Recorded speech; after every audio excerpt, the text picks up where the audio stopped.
Parfait. Donc, qu'est-ce qu'on va voir? On va voir, ça va s'étaler dans le temps, comme je vous dis, c'est un cours qui est offert par l'école Paul Savoir à Marie. Ça va s'étaler dans le temps, ça va se dérouler euh, tous les samedis. Et puis le contenu, on va commencer par ce qu'on appelle Core Java. Et dans le Core Java, on va voir c'est-à-dire les fondamentaux du langage Java, les opérations, les opérateurs et les assignations, les contrôles, les structures de contrôle comme les if statements, les boucles, et puis les modificateurs d'accès et déclaration de variables, public, ce que vous connaissez sous le nom public, static, private. Après, on va voir la programmation orientée objet avec Java.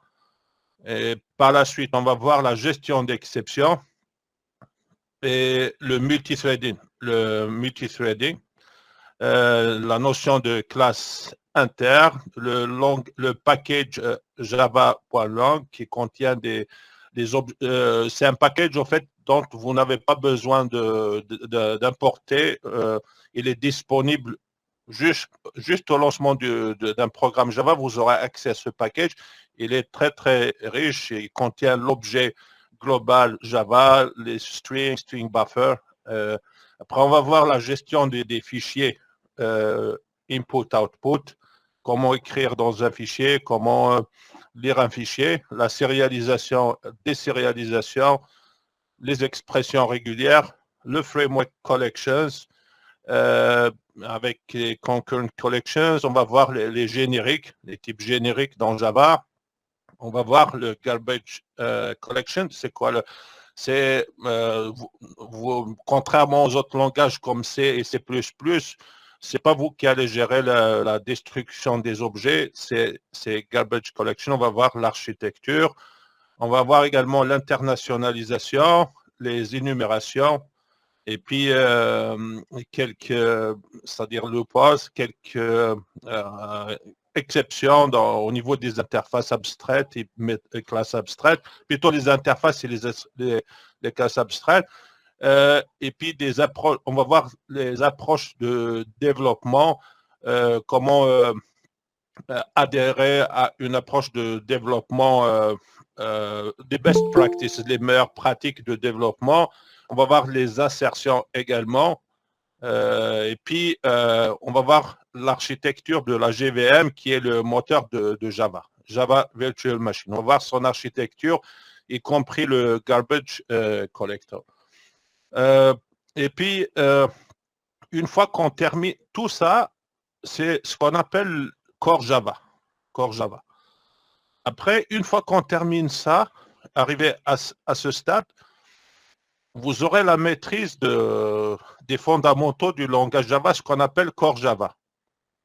Et une fois que vous avez acquis ces compétences, vous serez en mesure de développer deux types d'applications Java. Des applications standalone, ce qui s'installe sur une seule machine. Vous allez développer des applications desktop, des applications de bureau, comme une calculatrice. Et puis également, vous allez être capable de développer des applications console qui s'exécutent en mode console. On les appelle CUI, Character User Interface. Et après, par la suite, on va passer au concept de Java avancé dans lequel on va aborder JDBC, c'est Java Database Connectivity. Ça, c'est pour le développement d'applications web, de services web, socket programming.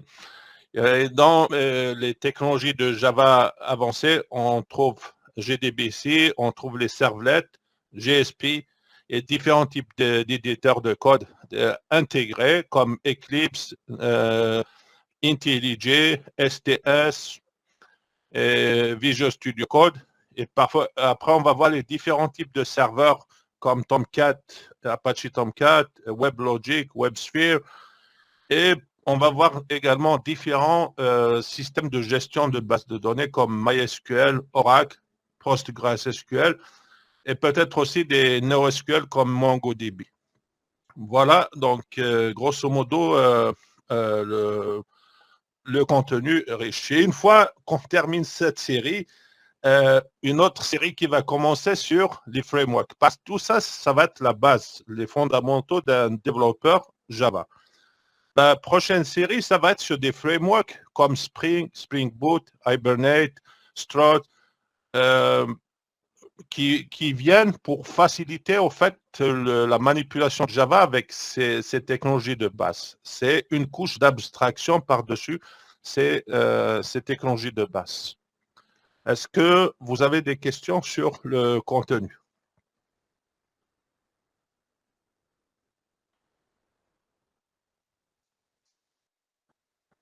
Des questions, pas de questions?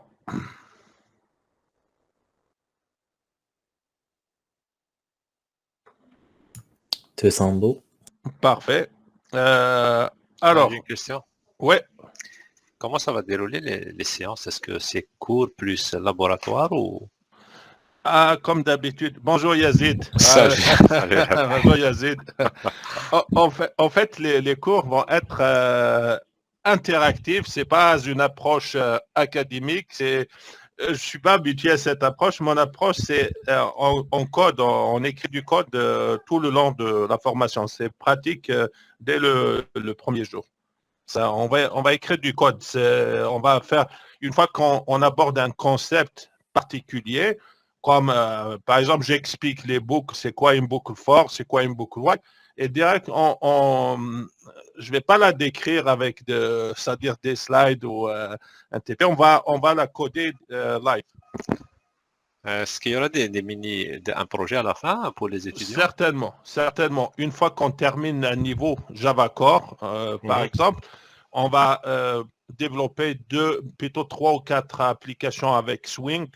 C'est un framework, c'est-à-dire plutôt c'est un package pour développement d'applications desktop. On va développer également 2 ou 3 applications avec le mode console.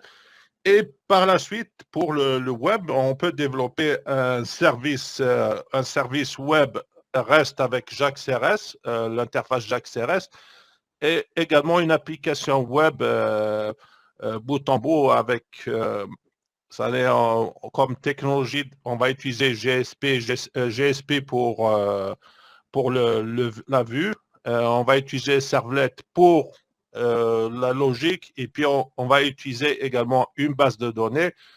On va utiliser un design pattern qui s'appelle MVC, Model View Controller. On va développer au moins 2 ou 3 applications pour maîtriser ces concepts. Par la suite, on passe au framework. La formation s'étale sur combien de mois? Parce que je vois c'est un gros morceau, effectivement. Ouais, un gros morceau. Ça va être, tout dépend de mes disponibilités.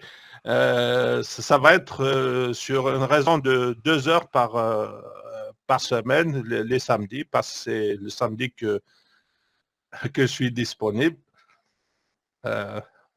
C'est ça. Oui, je vois ce que tu as décrit là-bas, vraiment, tu as tout fait. Donc, on va suivre ça, c'est... À la fin, ils seront capables vraiment de faire beaucoup de choses. Merci.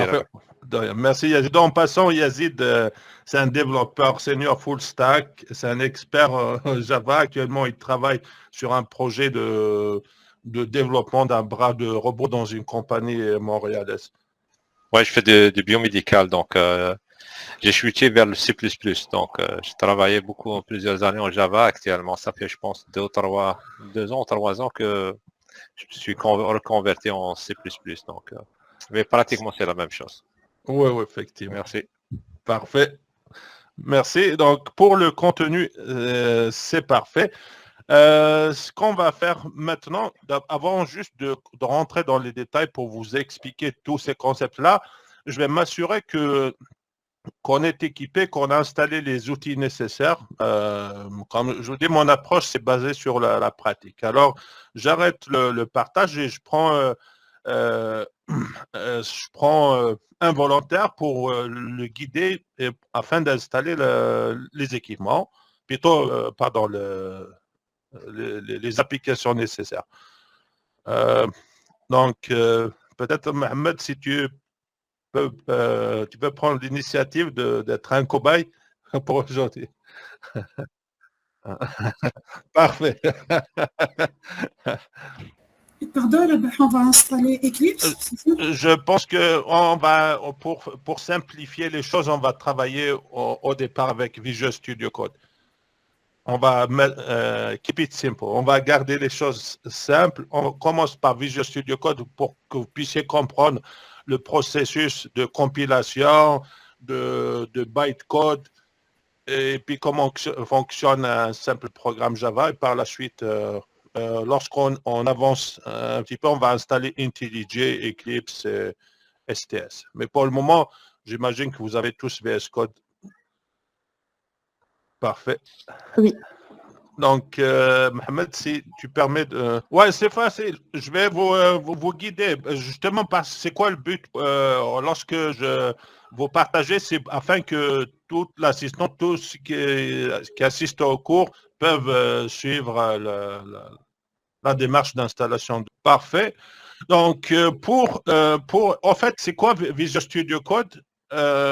Visual Studio Code, c'est un éditeur pour, Mohamed, si tu peux... Parfait, merci. On va aller sur Visual Studio Code, on va le télécharger. Vous cliquez sur Visual Studio Code.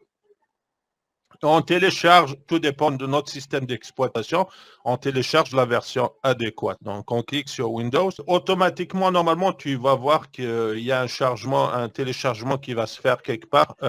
Sinon, regarde en haut, mettre Download. Coin en haut à droite, la petite flèche bleue. C'est ça. En attendant que Visual Studio Code se charge, on va télécharger également la JDK, Java Development Kit. Tu vas aller sur Google et tu cherches JDK 17. On va aller avec la version 17 qui est LTS, JDK, Java, voilà, JDK 17. Parfait, on peut aller. Avant, il y avait, mais récemment, c'est devenu gratuit, mais il y a 2 ans de ça, si tu peux confirmer Yazid, Oracle fait charger les utilisateurs. Avant, c'était payant, mais... Voilà, maintenant, c'est redevenu gratuit. Donc, tu vas aller dans l'installer, MSI Installer, celui complètement en bas. Parfait. Tu cliques. OK. Voilà. Parfait. Puisque VS Code a terminé, donc on peut aller... Pardon, Robert, j'ai une question par rapport à la version de GDK. Pourquoi spécifiquement on utilise la version 17 et non pas la dernière version, la 20 par exemple? En fait, parce qu'il y a dans le Java ou bien d'autres langages, il y a ce qu'on appelle la version LTS, Long Term Support. C'est depuis un certain temps, depuis la version 8, Java fait des mises à jour chaque 6 mois. Chaque 6 mois, il sort une version. 8, 9, 10, actuellement, ils sont rendus à la version 19 ou 20, quelque chose comme ça. Donc, mais il y a des versions qui ne sont pas supportées par Oracle, parce que maintenant, Oracle, plutôt Java, c'est la propriété d'Oracle. Il a été racheté par Oracle. Avant, c'était Sun Microsystems. Maintenant, c'est Oracle. Alors, si tu prends la version 9, 10, 11, 12, 13, c'est une version qui sort chaque 6 mois, mais Oracle n'offre pas de support pour ces versions-là. Il laisse une version comme la 8, la version 8, c'est LTS, la 17, c'est LTS. Ils vont donner de support pour la 17 jusqu'à 2027. Si je ne me trompe pas, Yazid, je pense que c'est jusqu'à 2027, ça va être la version qui va être supportée par Oracle. C'est juste ça. C'est pour ça qu'on préfère travailler sur une version qui est supportée. Au cas où on a un problème, on peut contacter Oracle. En plus, ça, toujours l'avant-dernière version, elle est stable. Ça veut dire... C'est ça, c'est ça. Il y a plusieurs compagnies il arrive à maturité, c'est ça. Donc, tout ce qui est virus, etc., donc l'intrusion, donc elle est quand même stable. Effectivement. Parfait, merci. De rien. Parfait. On lance l'exécutable. Pourquoi on a choisi l'installeur? On n'a pas besoin de configurer nous-mêmes les variables d'environnement. Ça va être direct. Next, jusqu'à la fin. Ouais. C'est très simple. Juste une question là. Est-ce que les autres, ils sont en train de faire la même chose? Sinon, ils vont... En fait, pourquoi actuellement, c'est M. Daoui qui est en train d'enregistrer la vidéo sur le site de l'école. C'est que même les autres, s'ils n'arrivent pas à faire cette opération, ils vont écouter l'enregistrement plus tard. Mais je préfère qu'ils fassent ça live parce qu'ils peuvent rencontrer des difficultés. On est là pour débugger ou clique sur Close, c'est parfait.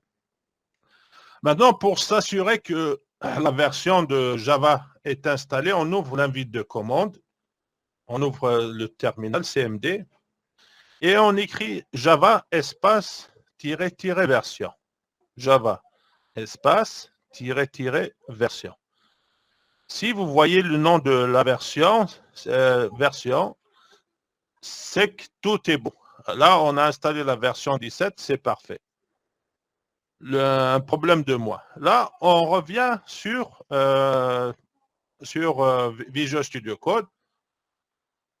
On va faire une petite configuration. Donc, tu peux fermer cette page d'accueil en cliquant, ou bien tu fermes toutes ces pages. Fais un clic droit sur une de ces pages et pour les fermer one shot, d'un coup. Close all tabs.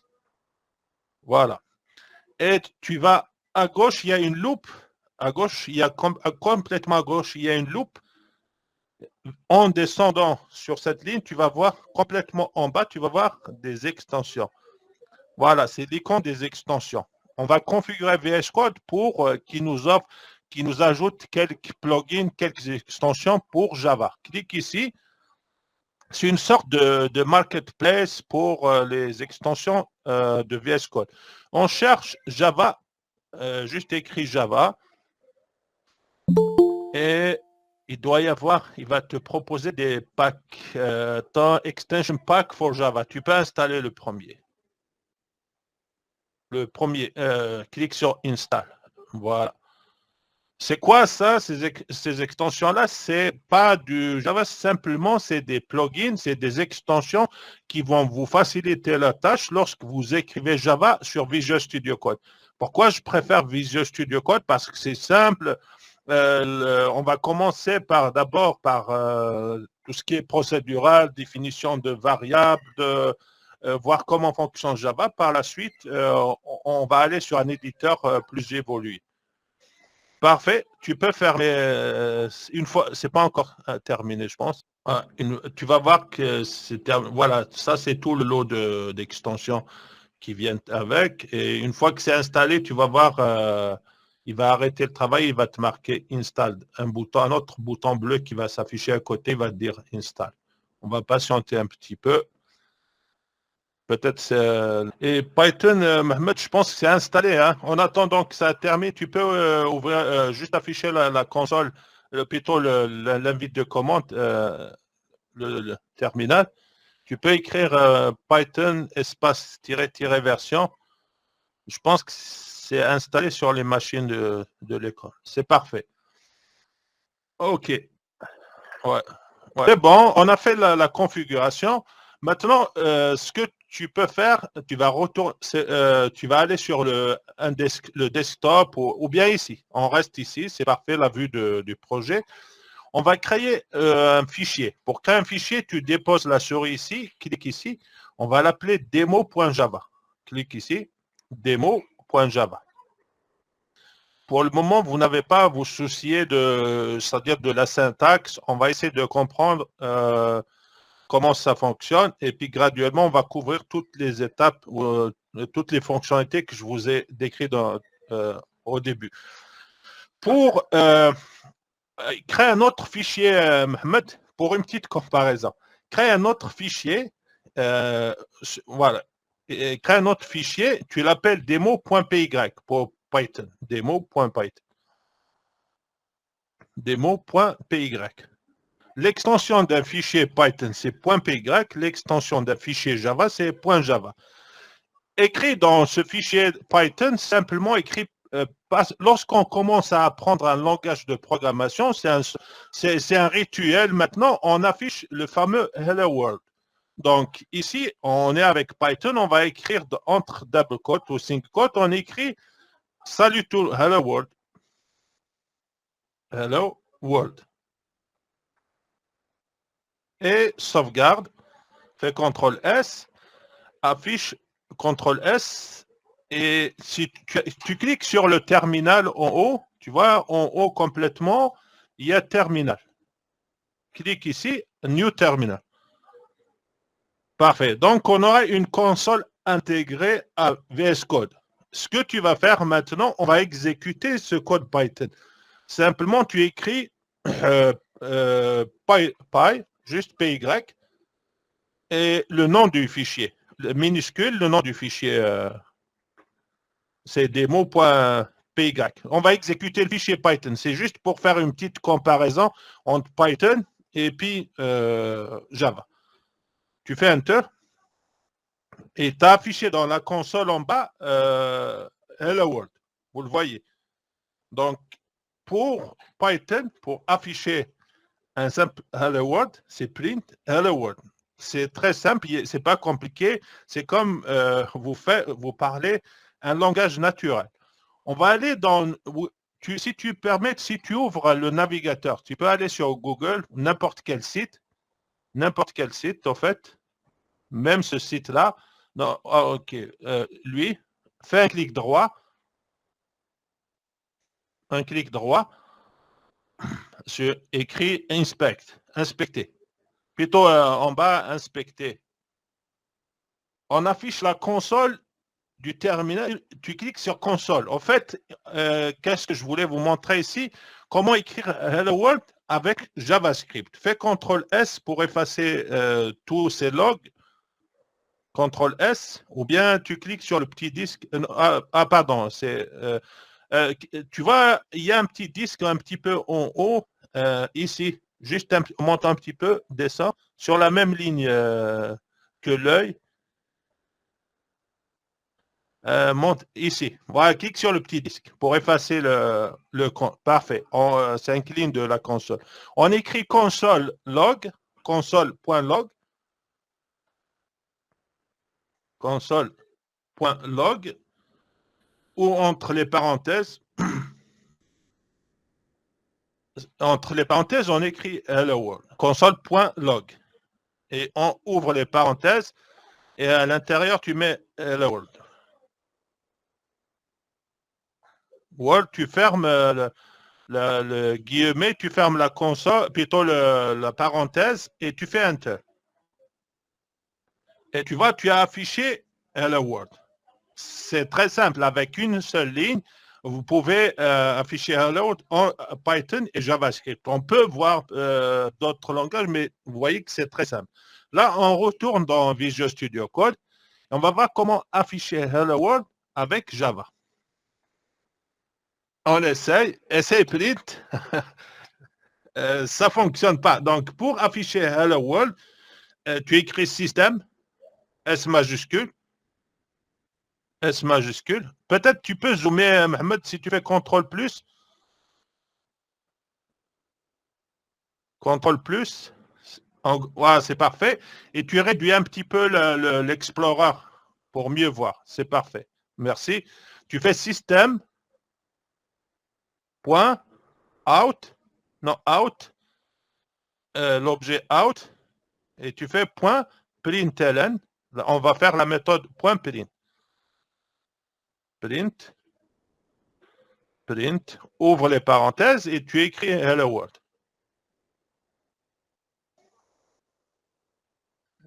Parfait.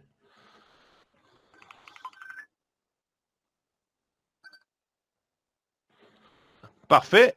Donc ici, pour exécuter du code Java, ça se passe en deux étapes. D'abord, on va, si tu vas dans la console, pas dans le terminal en bas, le terminal, là, ici, la console, là, voilà, écrit, bon, Java, ce n'est pas un langage interprété, c'est un langage compilé. On va écrire d'abord, on le compile, puis on l'interprète. Je vais vous expliquer sous peu ce concept. Écrit Javac, espace, le nom du fichier, c'est démo.java. Ça, c'est la compilation. Donc, s'il y a un problème de syntaxe, .java, s'il y a un problème de syntaxe, ça va être détecté par la GVM, le compilateur. Tu fais Enter. Qu'est-ce qu'il te dit? Java qui n'est pas reconnu comme... tu peux pas.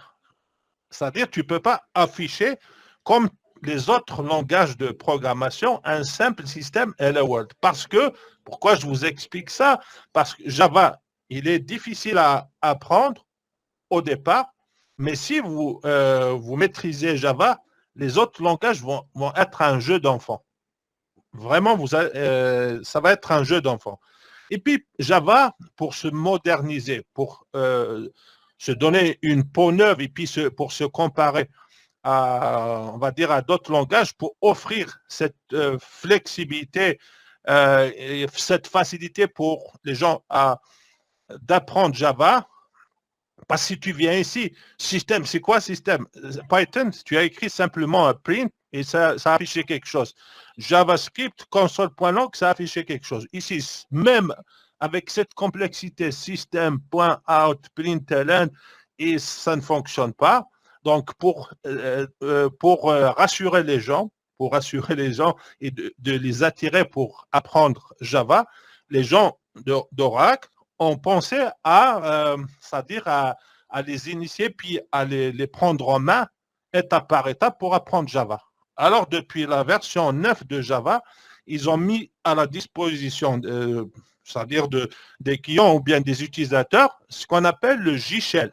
Donc, tu peux copier cette syntaxe, s'il te plaît. Juste copier la ligne 1.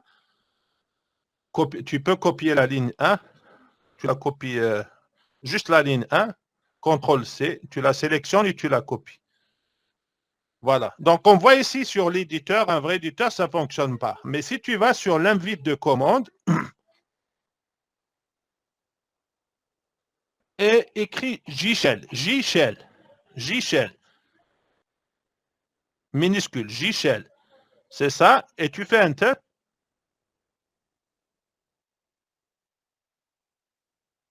Parfait, le shell est ouvert, tu colles ta ligne, tu fais CTRL-V, ou bien fais un clic droit. Sinon, on va l'écrire system.out.print. Voilà, et puis on écrit Hello World.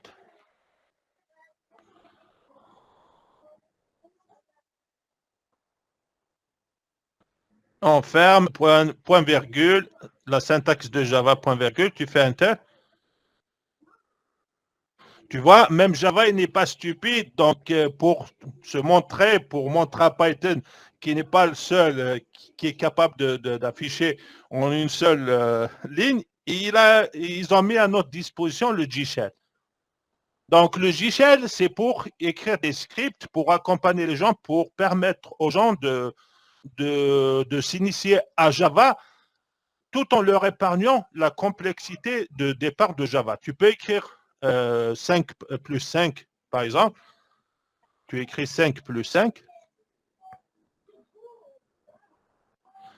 Et tu fais un tel, c'est 10. Donc, vous pouvez faire des trucs rapides. N'hésitez pas à vous amuser à jouer avec le shell pour vous initier à Java. Donc, pour ça, est-ce que c'est clair?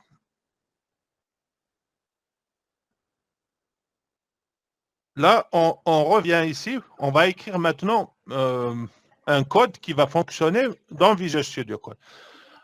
Alors, la première chose à faire, tu fais un Enter plusieurs fois. Comme ça, on va créer une classe. Tu vas créer une classe, écrit classe. Tu peux l'appeler démo comme le fichier démo.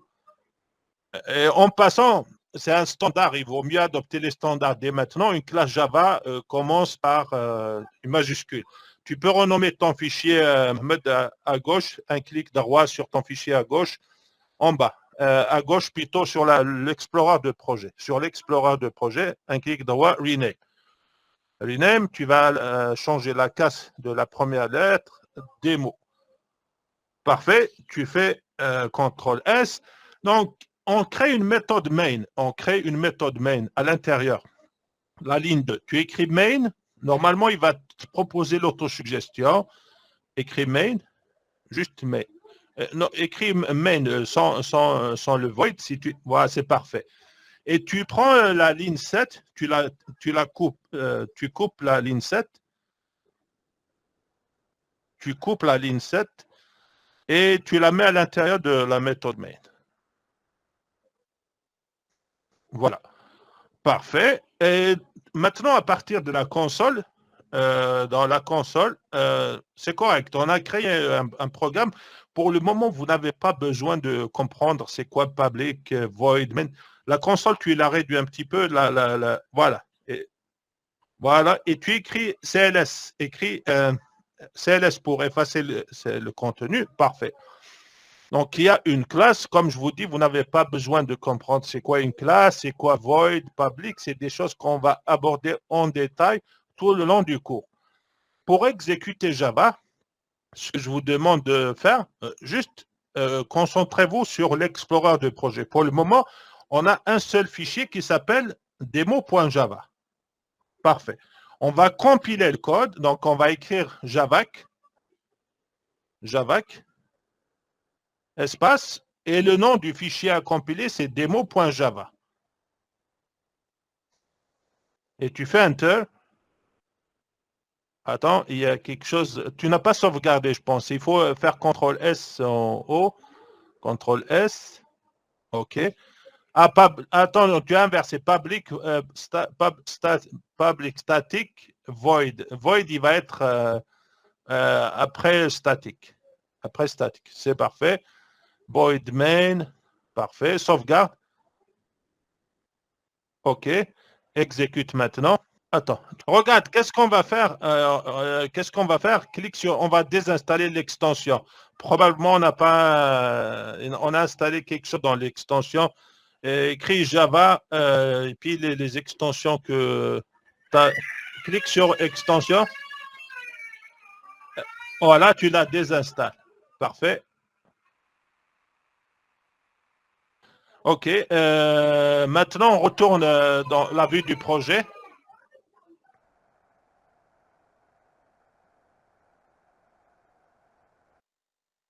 OK. Et fais println. Si ça ne fonctionne pas avec VS Code, on va passer à un autre éditeur sans problème. Système. Cette fois-ci, il ne va pas te proposer. Point, out. Voilà. Écris Hello World. C'est bon, tu fais un... C'est correct, tu le laisses... tu laisses comme ça, fais point virgule à la fin, c'est-à-dire à la ligne 3.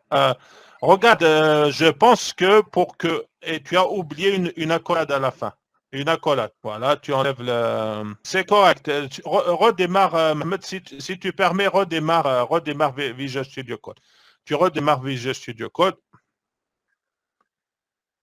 Ouais.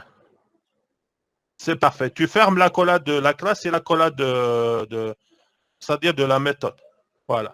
C'est parfait. Maintenant, après la ligne 2, tu fais Enter. Après la ligne 2, tu fais Enter. Écris système. Point. Out. Point. Println. Ouvre les parenthèses. Écris salut. Hello World. Je pense que... Oui, Hello World. Ouais. C'est bon. Non, c'est pas... C'est vraiment le c'est... Écris Javac. Espace, le nom du fichier. Public, classe,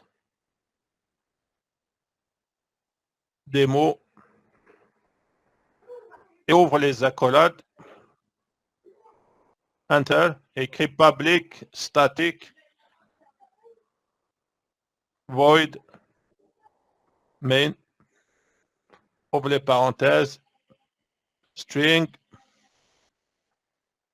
Les crochets pour dire, voilà, arcs.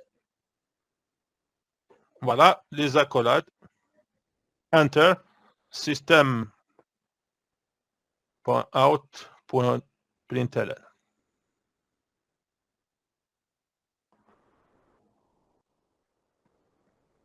Voilà. Voilà. Sauvegarde, fait CTRL S. Maintenant, exécute en bas.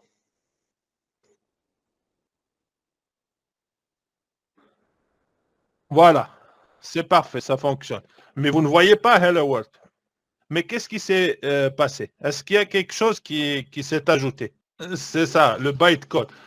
Donc, si vous remarquez dans l'Explorer de projet à gauche, il y a un autre fichier demo.class qui s'est créé. Est-ce que vous le voyez à gauche? À gauche, on monte en haut dans le même l'Explorer, dans le projet en haut, tu as là où tu as demo.java. Ici, voilà, il y a demo.class qui s'est créé. Et ça, c'est le bytecode. C'est un langage binaire. Le compilateur, il a pris votre code Java, qui est écrit en anglais, puis il l'a compilé, il a créé le fichier demo.class qu'on appelle le bytecode. Et par la suite, ce bytecode qui va être exécuté, qui va être l'entrée pour la JVM afin qu'il exécute le code, il va le traduire à votre machine pour l'exécuter par la méthode main. Maintenant, pour exécuter ça, pour voir Hello World, tu écris Java, tout simplement en bas, et le nom de la classe Java, espace, le nom de la classe sans l'extension, démo, juste démo. Juste démo, sans l'extension. Ne mets pas laisse pas te proposer le point ou le dossier, juste Java démo. Parfait. Enfin, on va Hello World avec Java. Vous voyez, c'est toute une gymnastique, c'est tout un process pour un débutant pour rien qu'afficher Hello World comparativement à Python ou JavaScript. Alors, le process, c'est que ça passe en 2 étapes. Vous avez le code Java qui va être compilé par Javac, le compilateur Java. Et puis, par la suite, le code demo.class, qui est le bytecode, va être exécuté par la JVM en appelant la méthode main qui est le point d'entrée du programme. Donc, pour le main, pour la classe, c'est des choses qu'on va voir en détail. C'est quoi? Peut-être je vais faire un petit... c'est-à-dire, je vais partager l'écran. Je vais essayer de dessiner un petit peu pour voir comment ça fonctionne. Mais sinon, jusqu'à là, est-ce que c'est correct? Vous suivez ou...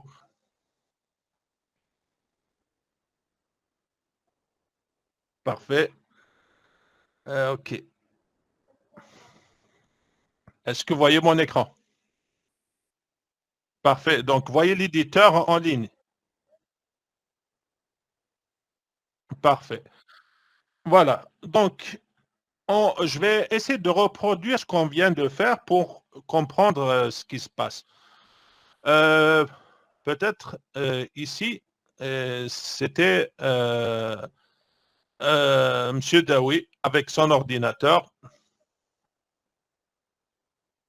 son laptop ici. Pardon. Désolé. Ah oui. Parfait. Il a son laptop ici. Parfait. Donc ici, on va dire... donc, ce qu'il a fait, il a écrit du code Java ici, la classe démo.java. C'est ce qu'il a écrit pour nous afficher le Hello World. OK. Après, qu'est-ce qui se passe? On a le compilateur Java qui s'appelle Javac. Il a transformé, il a compilé le code, il a généré ce qu'on appelle la classe demo.class. C'est ça.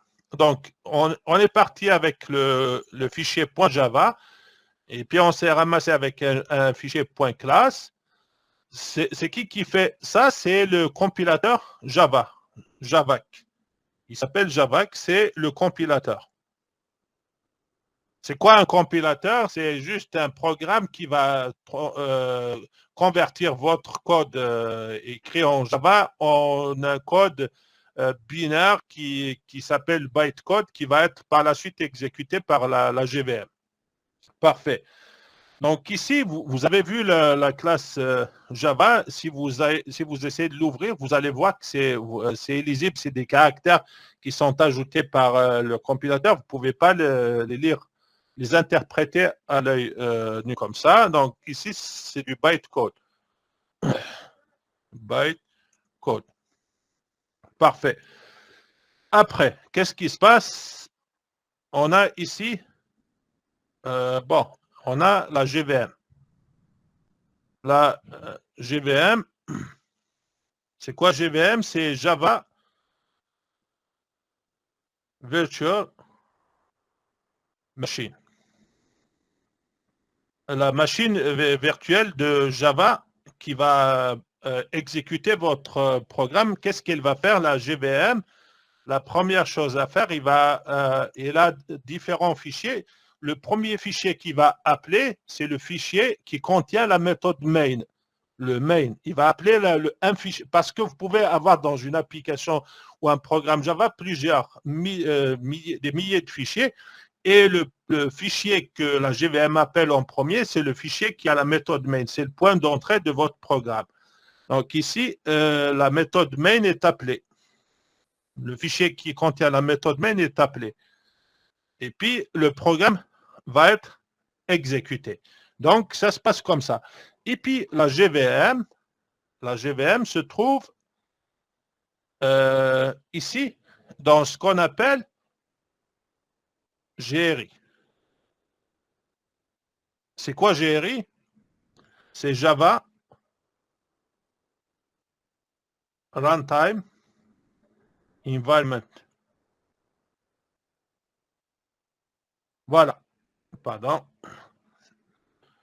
Ça, c'est comme, en fait, si je peux faire une petite analogie, la GVM, ça va être on va dire le cuisinier ou bien celui qui va préparer tout ça, orchestrer tout ça.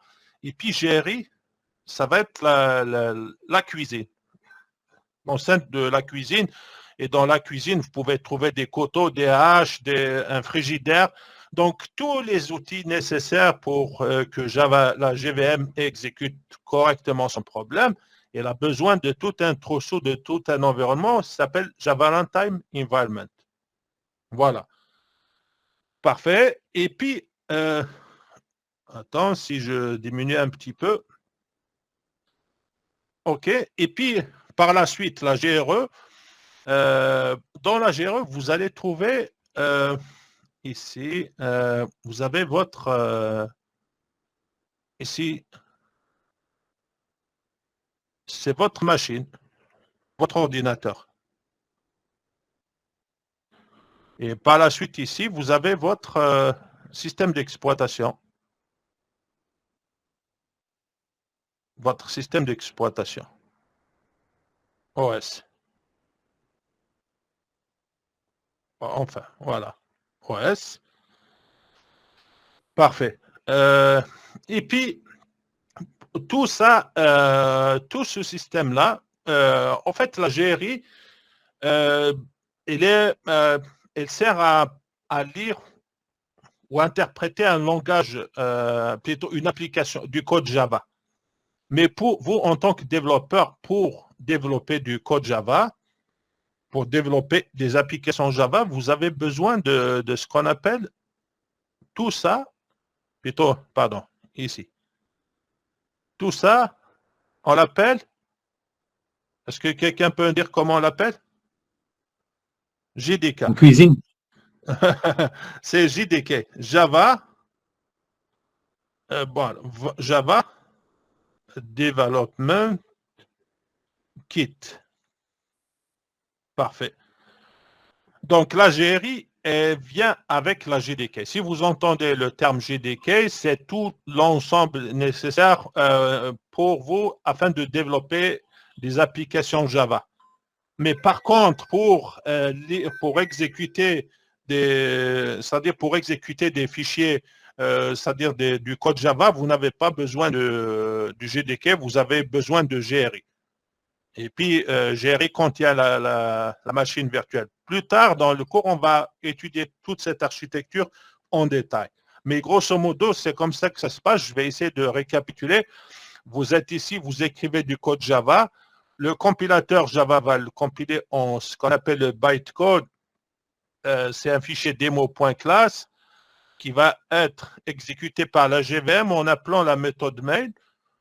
Et puis, tout ça se trouve dans un environnement qui s'appelle Java Runtime Environment,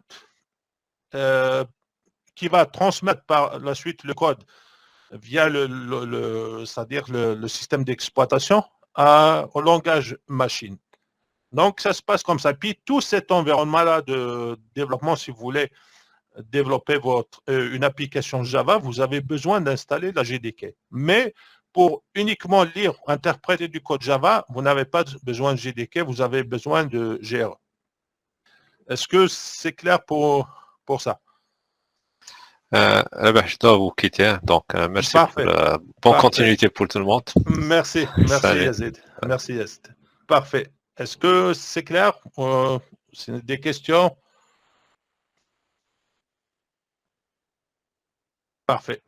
Donc, on continue. On va maintenant peut-être écrire un simple programme. Ahmed, si tu permets, si tu peux partager de nouveau. Parfait. Bon, on va simplement écrire un simple programme Java. Et par la suite, on va passer aux explications en détail. C'est quoi les types, c'est quoi on va suivre le plan qu'on a tracé. On crée une petite classe qui va faire on va dire, une classe qui va détecter, qui va nous dire si un nombre est pair ou impair, simplement. C'est un petit exemple. Tu peux créer un autre fichier à part, afin de voir les processus de compilation et créer un fichier, une classe, voilà. Tu peux l'appeler nombre pair. On va l'appeler nombre. Voilà. .java. C'est un fichier Java. Parfait. En lot. Et dans ce fichier public class, on crée le public. Le nom de la classe va être pareil que le nom du fichier. Pourquoi j'ai choisi VS Code? Pour que vous puissiez voir la compilation. Non, pair. La classe sont les accolades. On crée la méthode public static void main qui est le point d'entrée du programme. Public static void main. On ouvre les parenthèses, les accolades, string, voilà. Args, voilà, ça c'est un tableau d'arguments. Les accolades. Parfait. OK, on va prendre un entier, int, le symbole d'un entier, int, espace, on peut l'appeler number, par exemple. Number. Et les expressions, en fait, dans Java se terminent par un point virgule. OK. Et puis, tu vas faire, on va utiliser probablement un scanner. On va interagir avec l'utilisateur. Comme je vous dis, maintenant, vous n'avez pas à vous soucier de toute cette syntaxe. Mon objectif, c'est de vous montrer la compilation et puis l'exécution. Donc, on va simplement afficher dans le système out println, système SY, système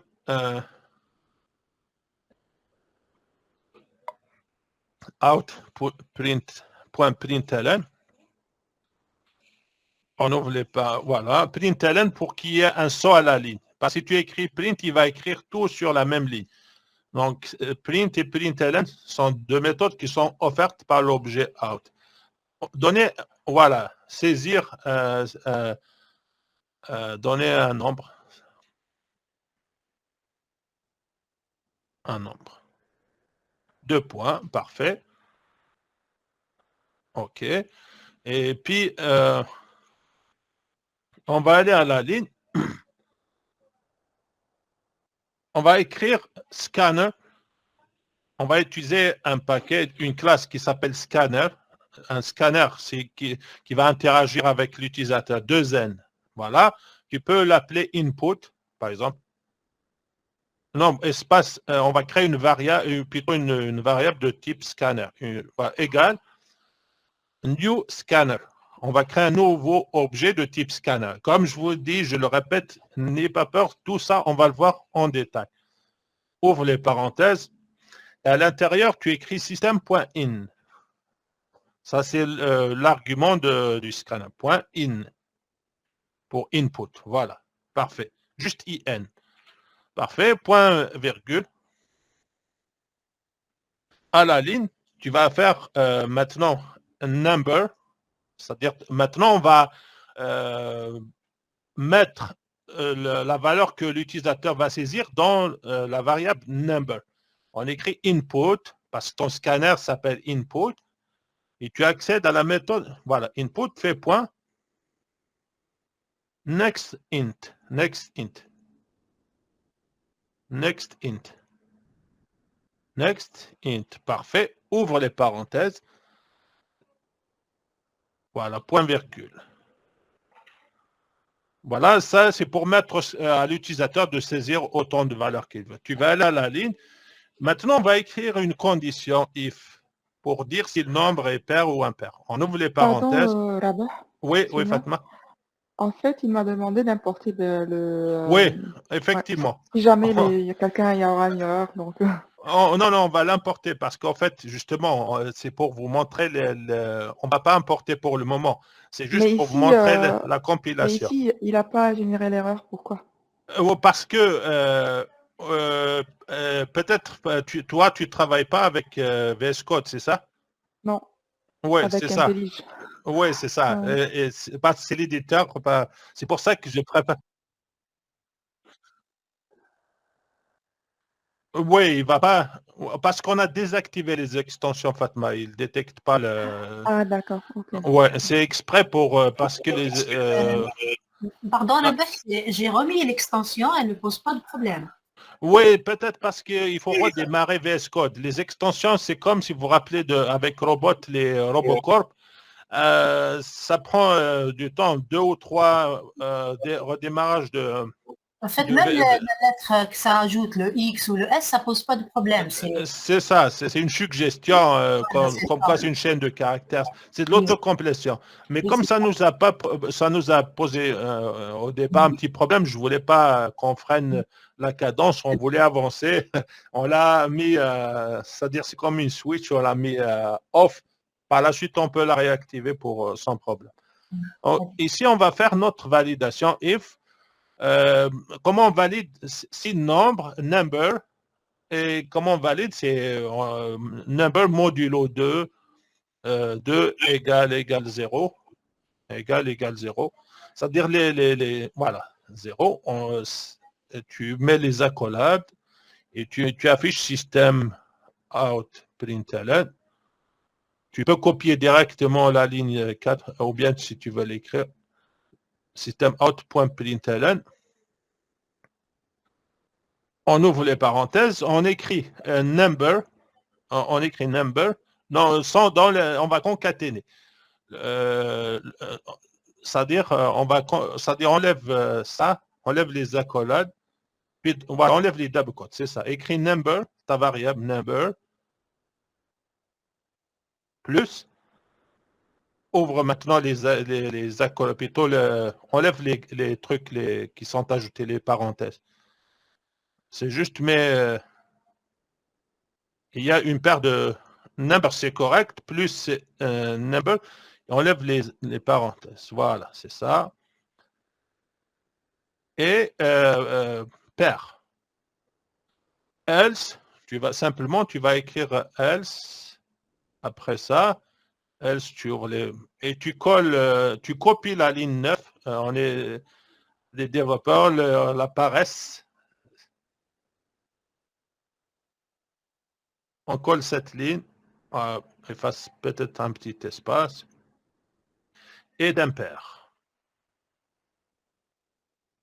Parfait. On sauvegarde, CTRL S. Comme je vous dis, ce n'est pas cette logique qui nous intéresse maintenant, c'est vraiment le processus de compilation.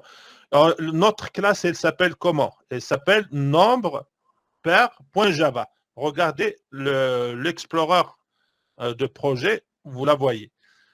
Alors, pour voir si le compilateur est installé sur votre machine, simplement, tu vas aller dans le terminal maintenant, écrit javac espace version. Javac, c'est le nom du compilateur Java, espace version.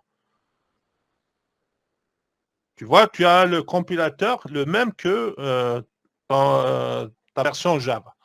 Parfait. Donc, on va compiler maintenant Javac. On compile la classe Javac. Et le nom de la classe, nombre pair.java. OK. Enter. Scanner. C'est ça. Lorsque tu compiles, il détecte des erreurs de syntaxe. Il t'a dit qu'il ne reconnaît pas la classe scanner parce que tout simplement, tu dois l'importer en haut. Écrit la ligne 1, import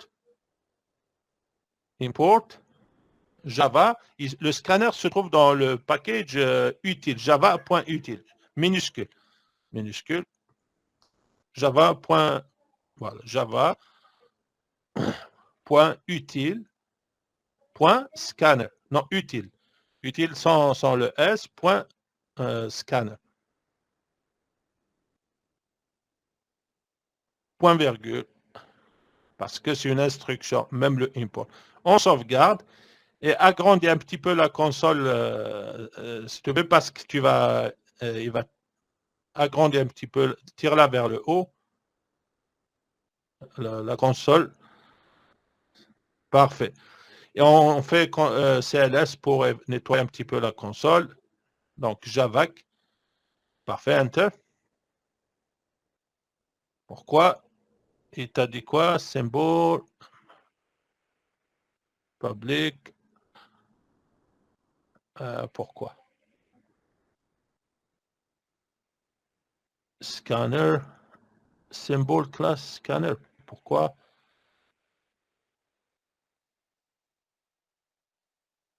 Int system out. Println scanner input. Le import scanner, ça doit être un S majuscule. Ah oui. Merci, Jean.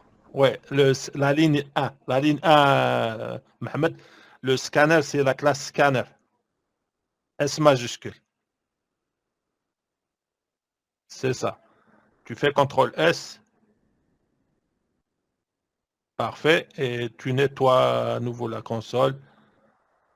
Et on fait Javac. Parfait. Le code est compilé. Est-ce que vous voyez maintenant le bytecode qui est généré? Regarde en bas, il y a le fichier number pair.class qui s'est généré. D'ailleurs, VS Code fait la différence entre le bytecode et puis la classe. Tu peux cliquer sur Open Anyway. On va voir qu'est-ce qu'il y a dedans. Clique de ça. Voilà. Il ne comprend pas qu'est-ce qu'il y a dedans. Text Editor. Ouais. Text Editor. Tu vois, est-ce que vous pouvez déchiffrer ce qui est là? Ça, c'est le bytecode, c'est du binaire, il y a une syntaxe qui a été ajoutée par le compilateur. Vous ne comprenez absolument rien. C'est du code binaire, c'est du bytecode. Tu peux fermer ça, juste pour vous montrer qu'est-ce qu'il y a dedans. Et là, on va exécuter. Simplement, tu écris en bas Java. Java. Espace, et le nom de notre classe. Voilà. Et puis, je pense qu'il faut même, parce que sinon, il va être considéré comme un dossier. Parfait. Saisir un nombre. Il te demande ça, on appelle ça, c'est une application mode console. Donc, une application mode console, vous exécutez des codes via la console. Tu fais Enter. Et tu as dit le 25 est un nombre impair. Et réexécute de nouveau, mais il faut compiler. On va tester avec un nombre. Il faut compiler d'abord. Voilà, c'est ça. Ouais, remarque qu'il y a le bytecode est déjà généré. Désolé. C'est parfait. Est-ce que c'est clair pour ce processus de compilation et de bytecode et comment ça fonctionne un code Java? Parfait. Parfait. Donc maintenant, on va peut-être faire un petit truc sur les identifiants. On commence par les identifiants. C'est quoi les identifiants? Un identifiant dans Java, c'est juste un nom qui est donné soit à une classe, ou comme ici, notre classe s'appelle nombre pair. Également, l'identifiant peut être le nom d'une méthode. Notre méthode ici s'appelle méthode main. Vous voyez la ligne 3, la méthode s'appelle main. Notre méthode s'appelle main. Et notre classe s'appelle nombre pair. Un identifiant aussi, ça peut être un nom d'une variable. Comme number ici, c'est un nom de variable. Et ça peut être aussi un nom d'un label. On n'a pas encore vu les labels, mais d'une manière générale, un identifiant, si vous entendez le terme identifier, identifiant, c'est un nom d'une classe, d'une méthode, d'une variable ou d'un label dans Java. Parfait. Maintenant, est-ce qu'il y a une règle? Est-ce qu'on peut donner n'importe quel nom à... tu peux probablement créer une autre classe Java, Mohamed, s'il te plaît, que tu vas nommer identifiant Java.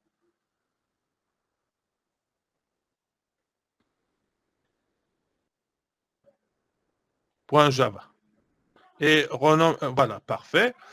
Donc, juste un petit truc, un commentaire. Pour écrire un commentaire dans Java, on ne va pas créer une classe, on va juste peut-être écrire des commentaires pour le moment. Bon, ou bien tu as raison, désolé. Crée une classe parce qu'on va compiler, on a besoin de ça. Public class. Parfait. Public static void.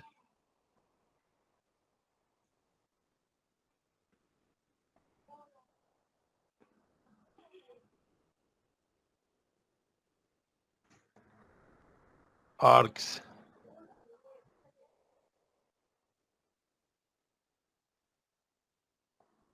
Enter. Parfait. Et bon, qu'est-ce qu'on va faire? Bon, je vous dis, on va voir pour les commentaires dans Java, il y a deux types de commentaires. Il y a un commentaire sur une ligne, comme ça, monoligne, ou bien multiline, sur plusieurs lignes. Tu peux écrire à la ligne, voilà, c'est ça, tu fais Enter, c'est parfait. Donc ici, écrit commentaire sur une ligne. Et puis l'autre, ça va être commentaire sur plusieurs lignes.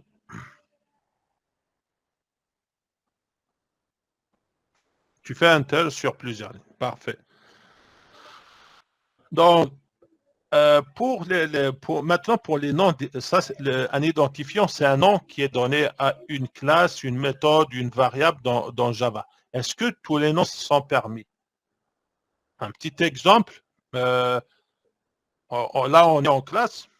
Vous ne pouvez pas m'appeler, par exemple, voiture, ou bien je vous appelle des crocodiles. Ça ne marche pas. C'est-à-dire qu'il faut donner des noms adéquats. Vous ne pouvez pas donner des noms arbitraires comme ça. Donc, il y a une certaine règle qui régit la convention de nommage des identifiants en Java. Ces règles, donc, les noms doivent, tu peux mettre un commentaire sur plusieurs lignes. On va écrire dans le commentaire, voilà, juste tu fais un tel. La règle numéro 1, tu mets 1.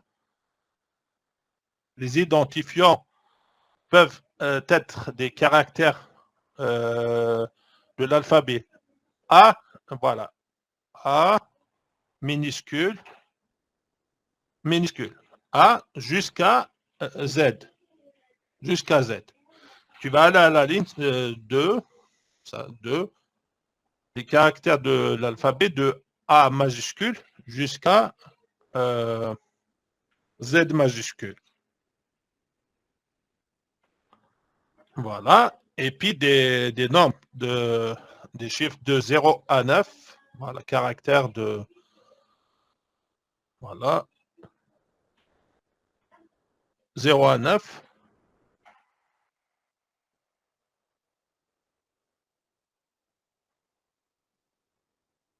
Quatre. Tu as le dollar, le signe dollar. Le signe du dollar. Et puis le signe underscore. Le tiret, voilà, underscore. Voilà. Parfait. Donc, essaye maintenant. Voilà. Donc, voilà. Non, c'est bon. Voilà, voilà. Maintenant, on va voir, on va essayer juste de d'écrire une variable, définir une variable qui va peut-être commencer par 1, 2, écrire int. Voilà, tu peux écrire int 1, 2, 3 number. En un seul mot, number égale 5. Tu mets point virgule. Essaie de compiler. Juste sauvegarde, essaie de compiler.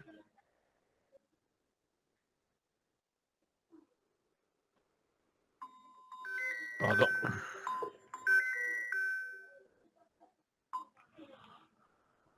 Voilà, tu compiles. Et la classe... On enlève... voilà, qu'est-ce qu'il dit? Voilà. Parce que, en fait, lorsque vous nommez les variables, vous n'avez pas le droit de commencer par des chiffres. Donc, tu peux écrire une règle. On ne peut pas déclarer un nom de variable en commençant par des chiffres.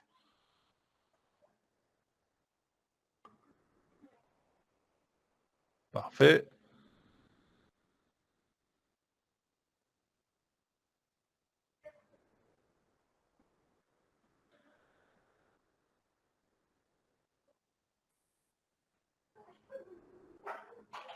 Un autre, tu peux commenter maintenant la ligne 15 par deux slash, la ligne 15. La ligne 15, tu peux la commenter. Et on va définir une autre variable. Cette fois-ci, peut-être int. Écrit number dièse. Ajoute le signe dièse, pound key. Voilà, égale 6. Et tu fais point virgule. Et compile. Qu'est-ce qu'il dit? Voilà, ça ne fonctionne pas parce qu'il y a le pound key. Est-ce que le pound key, le dièse, fait partie des caractères autorisés dans Java?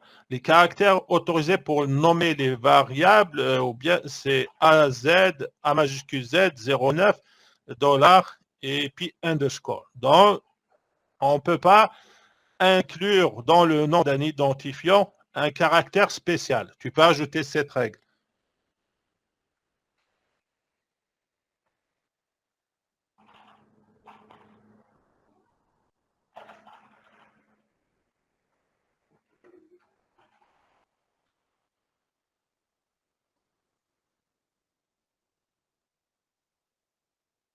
Spéciaux.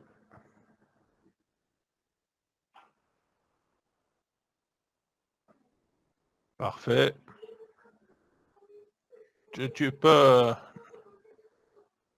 simplement écrire ne doit pas contenir un caractère spécial pour voilà, un caractère spécial comme pound key, les signes, les crochets, voilà. Parfait.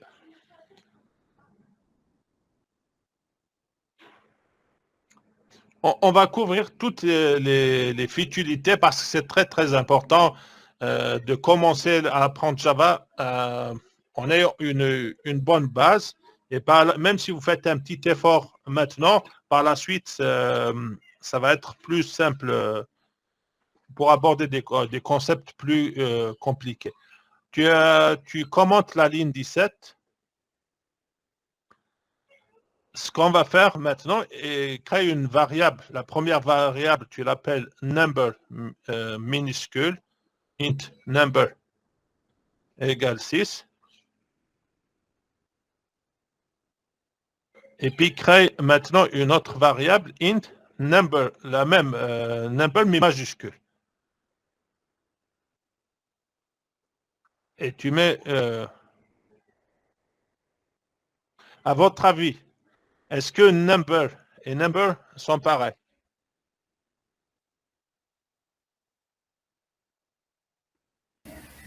Non. Pourquoi?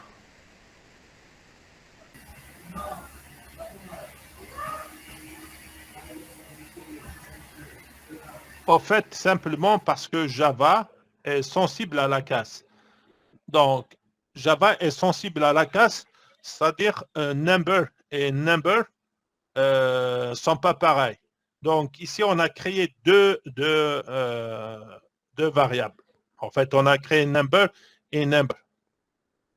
Donc, Java est sensible à la casse. Number minuscule et puis number avec N majuscule sont deux variables différentes. Tu fermes Ah, tu as une seule instruction, c'est bon, tu peux ne pas...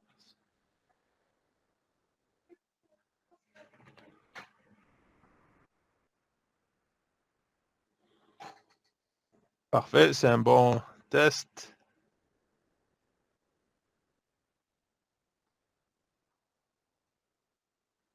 On compile. Parfait. Et Java, tu exécutes.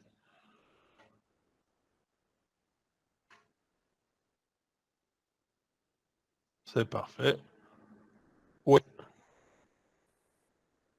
Number. Attends, on va comparer number avec number. Ah, oui, lui, il a comparé avec le même. Oui. C'était une erreur de frappe. Ouais, merci. Ouais. Ça va afficher non. Merci. Parfait. Oui. Ouais. Donc, Java est sensible à la casse. Si vous créez une variable number minuscule, probablement N majuscule, UM, toute variante, ça va être une variable à part. Donc, on peut commenter ce code-là. Tu peux le commenter en un bloc.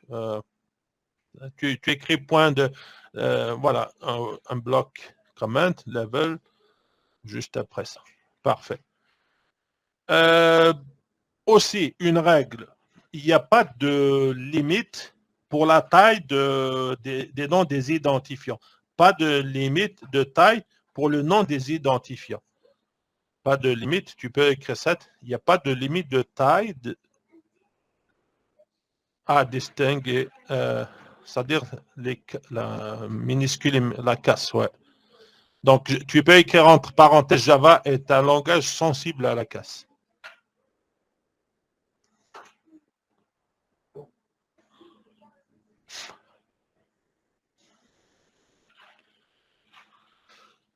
Parfait.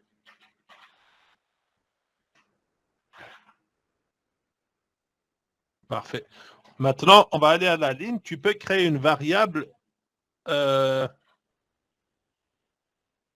de limite, ouais, de taille. On va expliquer c'est quoi pas de limite de taille et c'est quoi l'utilité. Tu vas à la ligne, tu crées une variable int, plutôt écrit string. On va peut-être avec string pour chaîne de caractères. String. Attends. Pardon, puisque on va faire simple. Désolé, je cherche un exemple. Écrit int. On va rester avec les int.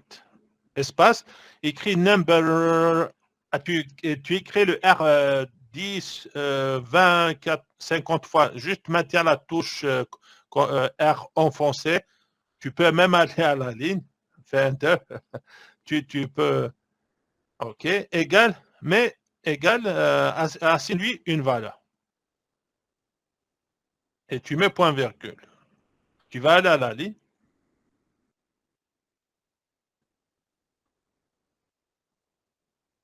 Voilà. Simplement, tu vas aller à la ligne. Et tu affiches système out println. Tu copies tout ça. Println. Ouvre les parenthèses. Tu copies tout. Non, juste copie la variable pour l'afficher. Number jusqu'à la fin.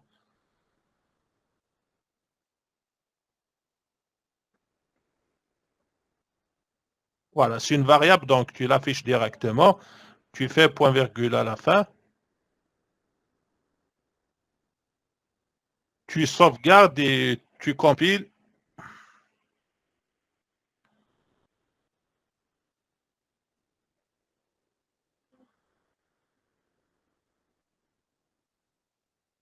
OK, ça compile bien, on exécute. Vous voyez, tout ça pour ça. C'est ce qu'on appelle la montagne qui a accouché d'une souris. Tout ce bruit-là, tout ce nom-là pour afficher 10. Alors, ce que je voulais vous dire, c'est permis de... Il n'y a pas de limite pour la taille du nom d'un identifiant, mais c'est par standard, c'est un standard. Rarement qu'on dépasse 15 caractères pour le nom d'un identifiant. Donc, c'est tout ce cinéma-là pour afficher 10 number, c'est inutile. Je ne sais pas si c'est clair. Parfait, tu peux commenter tout ça. Une autre règle, ça va être créer une variable que tu vas nommer int, toujours. Tu vas la nommer if. If égale 5. Voilà. Et tu essaies d'afficher, compile directement. Tu n'as pas besoin d'afficher parce que je sais que ça ne va pas fonctionner.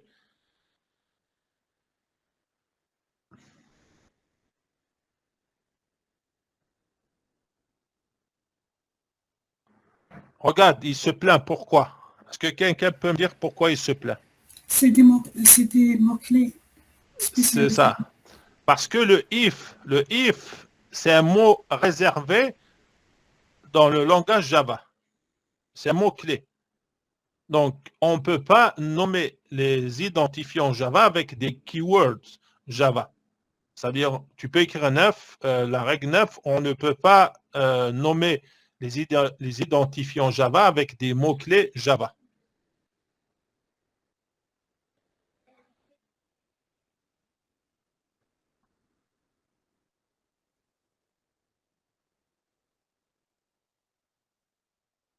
Des mots, parfait.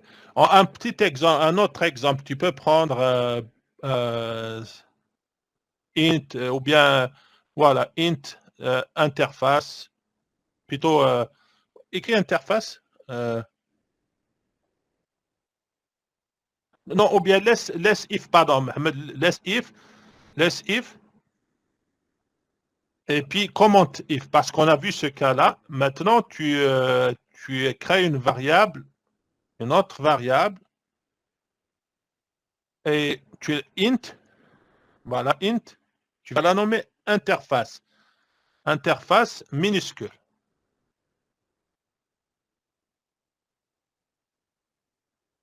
Et tu lui assignes une valeur 6. OK. Affiche l'interface.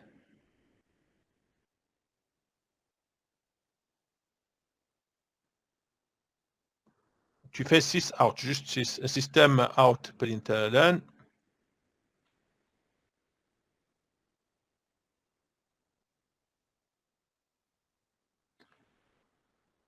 OK, tu affiches interface.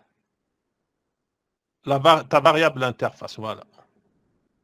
Point virgule, tu sauvegardes, tu compiles et tu exécutes. Qu'est-ce qu'il dit? Attends, tu as...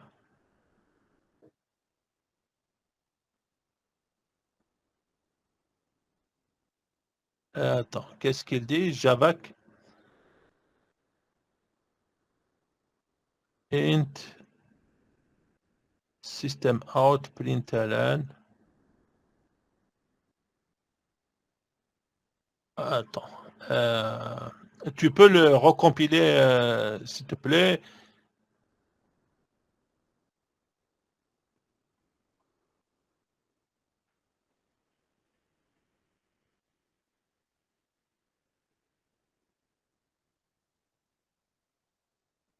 Oui, parce qu'en fait, interface, c'est un mot réservé. C'est un mot réservé. Donc, tu peux commenter ces deux-là. C'est un mot réservé. On va voir tout à l'heure les keywords, les mots réservés de Java. Écrit, attends, je vais chercher une nom d'une interface, peut-être, ou d'une classe, et écrit int,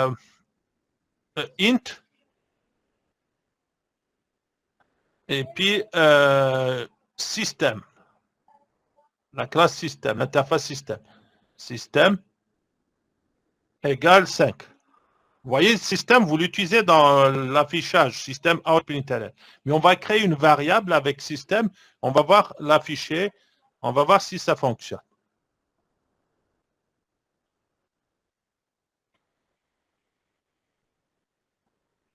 Système.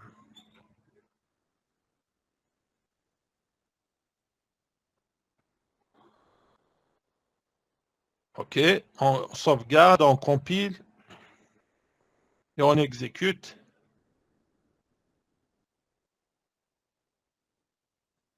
Attends, Java.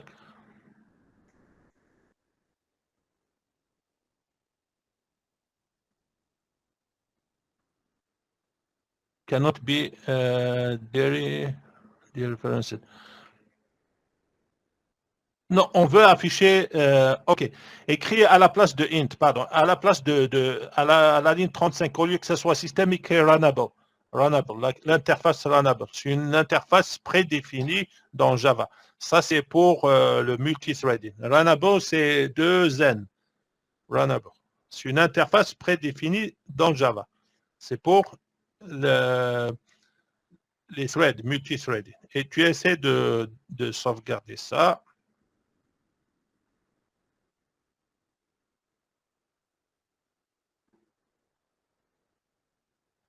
OK. Ça affiche 5. Et pourtant, Runnable, c'est une classe, c'est une interface plutôt, c'est une interface prédéfinie dans Java. Et fait partie des packages natifs de Java pour tout ce qui est multithreading, polythread. Malgré ça, on peut l'utiliser. Donc, pour les interfaces prédéfinies dans Java, on peut les utiliser comme nom d'identifiant. Sauf que c'est une pratique à éviter parce que ça sème de la confusion, ça ramène de la confusion dans votre code. Donc, c'est bad practice. C'est une mauvaise pratique de nommer des identifiants avec des noms d'interface de classe prédéfinis dans le langage Java. Donc, tu peux ajouter ça comme commentaire. Il est déconseillé. Il est déconseillé de nommer les identifiants Java avec des interfaces ou classes prédéfinies en Java. Même si c'est autorisé de nommer les identifiants Java, les identifiants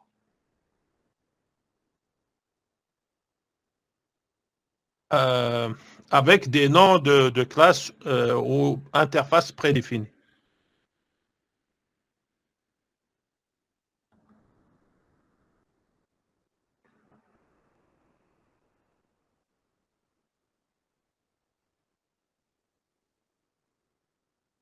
Parfait. Et c'est-à-dire même si c'est autorisé. Ah, pas de souci. Allez. Parfait. Donc, tu vas aller... voilà, c'est bon. Est-ce que c'est clair pour ça, même si c'est autorisé?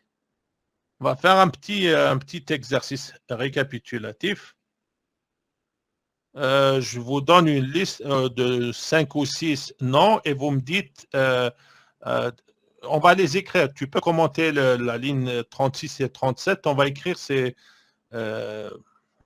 identifiants et vous me dites est-ce qu'ils sont valides ou non. Donc, le premier identifiant, tu peux les mettre peut-être des int, tous des int. Int, tu mets underscore, tiret souligné, dollar,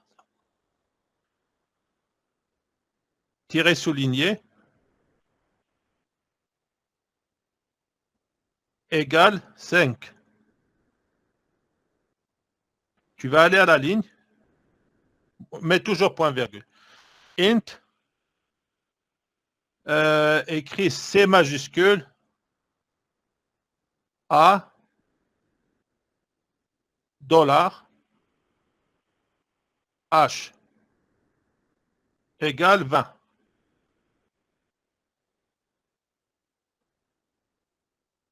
Int, Java minuscule, de base. Base en un seul mot minuscule, égale 50. À la ligne, int, all, ALL, A commercial,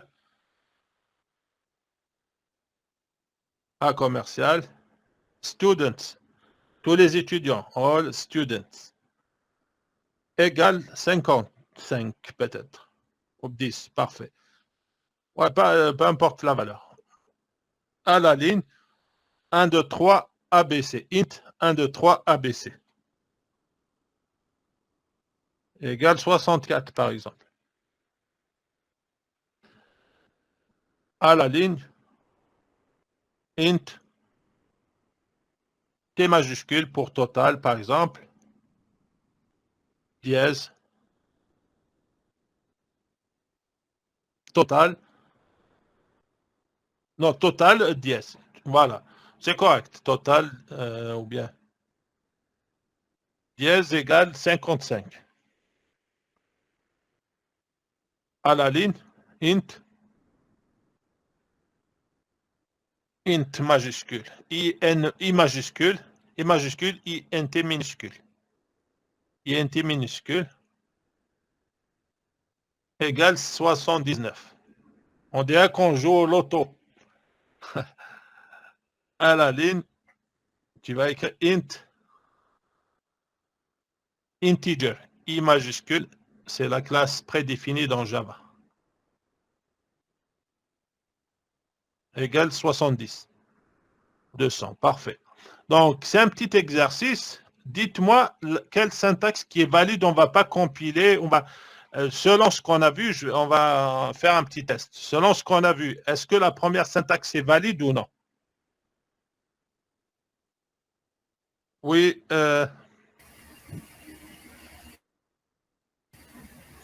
Est-ce que c'est valide la première syntaxe ou non? Non. Pourquoi? C'est dollar. C'est qui dit mieux? Si c'est valide, pourquoi? Si c'est pas valide? Oui, pourquoi?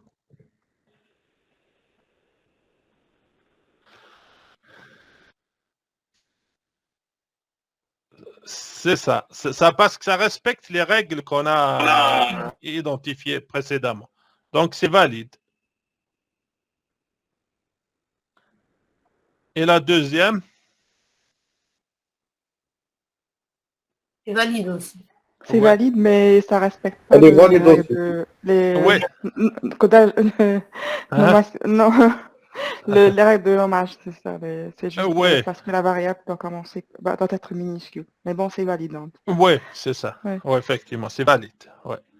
La troisième. Elle est valide aussi. Ouais, parfait. Elle est valide.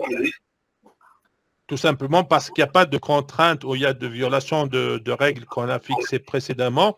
Et celle-ci, Elle n'est pas c'est valide. ça. Merci, Lina, il a, le pouce en bas, effectivement.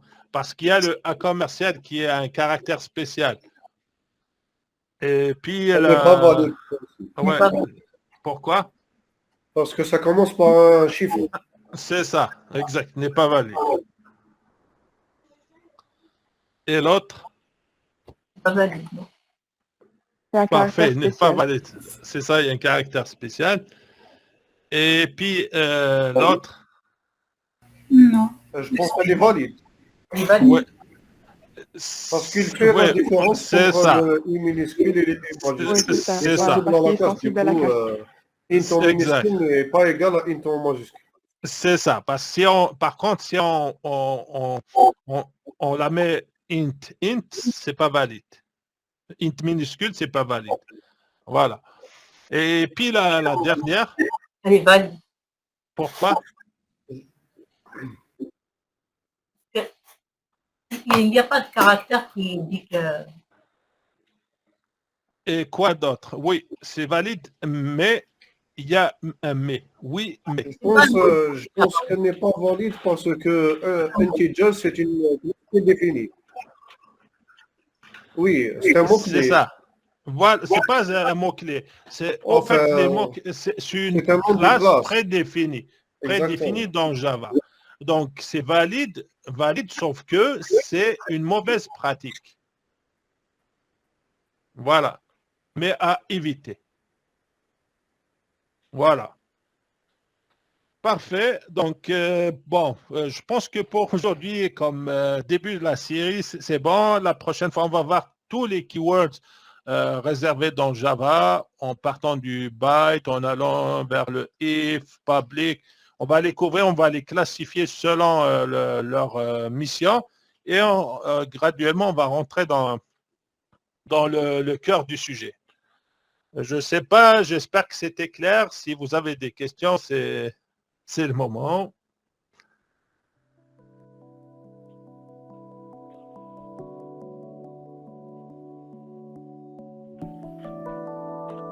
Parfait. Merci.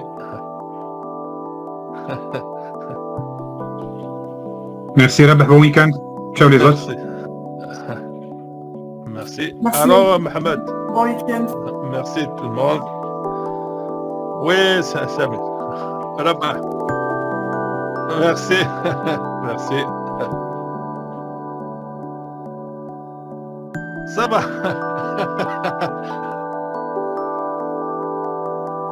Ah.